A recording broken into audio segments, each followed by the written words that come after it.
Ya, selamat malam rekan-rekan media yang terhormat, kawan-kawan DPP PDI Perjuangan. Merdeka!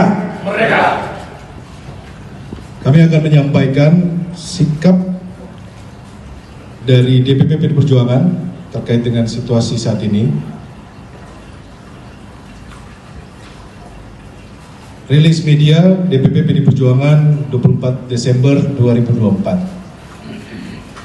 Politisasi hukum dan peminadahan yang dipaksakan terhadap Sekjen DPP PDI Perjuangan.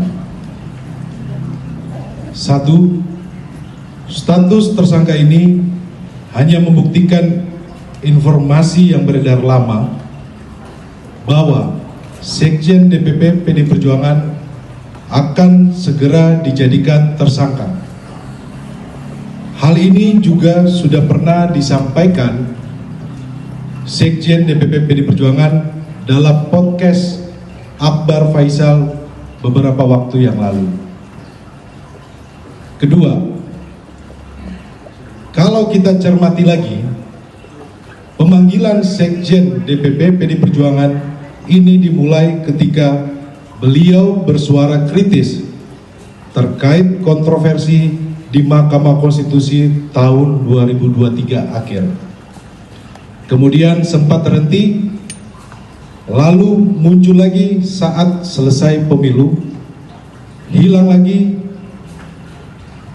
Kami menduga memang kasus ini lebih terlihat seperti teror terhadap Sekjen DPP PDI Perjuangan. Dan keseluruhan proses ini sangat kental aroma politisasi hukum dan kriminalisasi.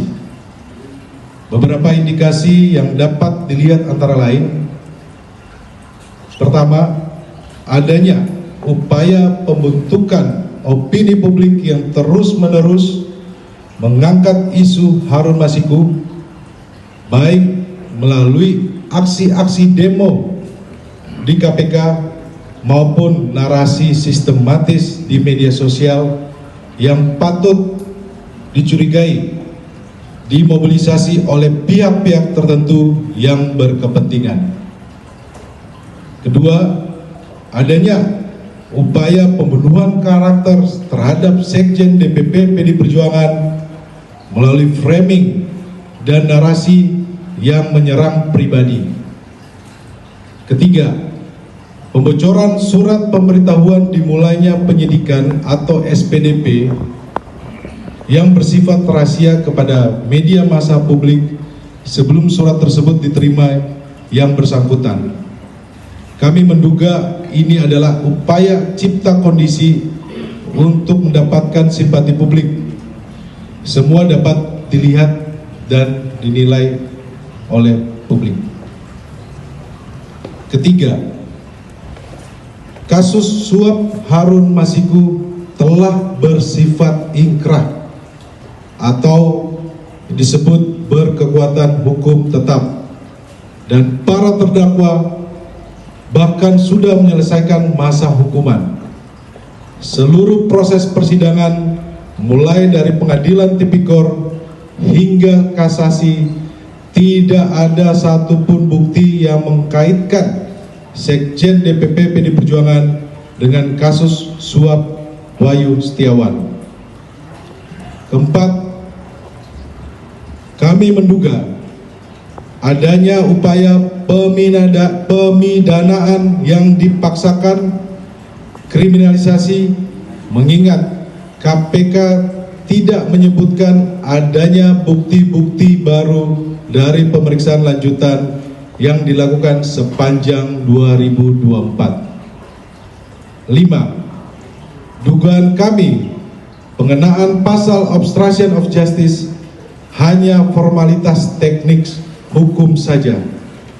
Alasan sesungguhnya dari menjadikan Sekjen DPP PDI Perjuangan sebagai tersangka adalah motif politik, terutama karena Sekjen DPP PDI Perjuangan tegas menyatakan sikap-sikap politik partai menentang upaya-upaya yang merusak demokrasi, konstitusi, juga terhadap cawe-cawe penyalahgunaan kekuasaan atau abuse of power di penghujung kekuasaan mantan Presiden Joko Widodo.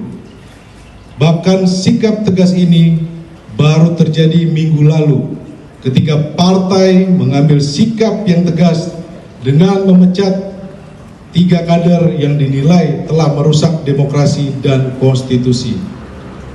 6. Politisasi hukum terhadap Sekjen DPP PD Perjuangan ini juga diperparah dengan bocornya SPDP kepada media massa yang seharusnya bersifat rahasia, yang harusnya hanya diberikan kepada pihak terkait.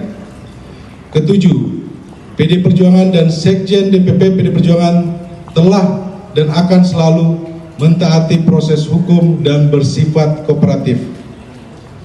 8. PDI Perjuangan lahir dari cita-cita besar membawa Republik ini berjalan di atas rel demokrasi dengan prinsip negara hukum yang adil dan transparan.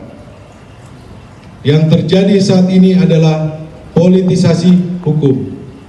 9. Penetapan Sekjen DPP PD Perjuangan ini mengkonfirmasi keterangan Ketua Umum PDI Perjuangan Ibu Megawati Soekarno Putri pada tanggal 12 Desember 2024 bahwa PDI Perjuangan akan diaut-aut atau diacak-acak menjelang Kongres ke-6 PDI Perjuangan. Terima kasih.